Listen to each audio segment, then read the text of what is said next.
Hi, I'm Evan Dalaker. I work at MilliporeSigma at Jaffrey, New Hampshire facility, and I'm here to talk to you about a wide array of microscopes that you can find at the Jaffrey Public Library.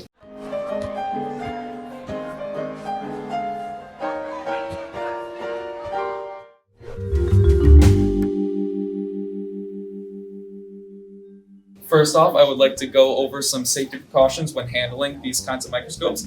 First, over here, we have the sunlight microscope that uses just ambient light in the room in which you are ever using it, or you can use it outside, use some natural sunlight. That'll provide a really, really awesome image.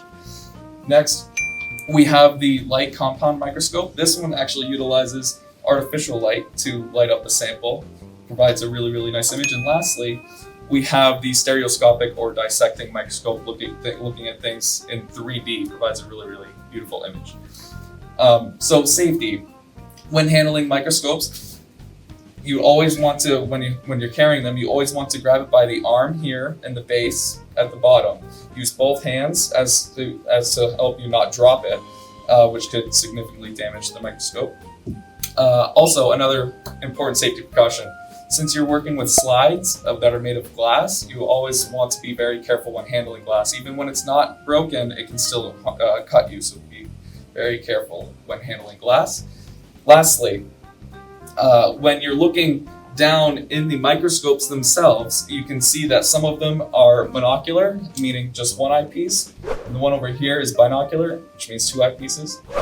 If you're using, say, the binocular microscope, the dissecting microscope, be sure to have both eyes open, because you may want to have one eye closed. That might help you see a little bit better, but please be sure that you have both eyes open at all times, because if you have only one eye closed, one eye open, it could lead to straining, and if you're looking under it for a long time, it could be not so beneficial to your eyes. So next, now that you know how to safely handle microscopes, I'll now show you how to utilize them.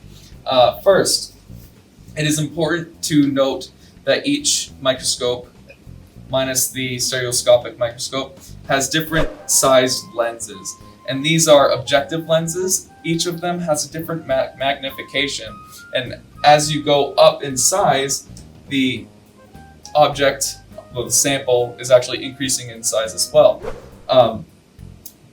So to start, you always want, when using a microscope, you always want to start on the lowest objective lens, which in this case is the red one. It's the back one. It should be 4x. So when you're using the microscope, to get it in focus, you want to use the coarse adjustment, and that is this big dial here. This is the only time you're able to use this coarse adjustment.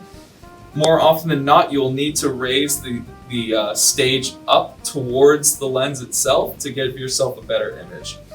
So I'm going to raise the lens upwards,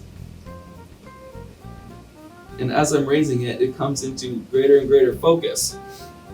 And then when you're happy with the distance, when you're happy with, you get a good indication of what may be on there, you can use the fine focus adjustments to really get it into focus, get the image into focus. The clarity that you desire, you'll be able to get that with the fine focus. And then when you're moving to the next objective, you want to spin the dial and you'll feel it click.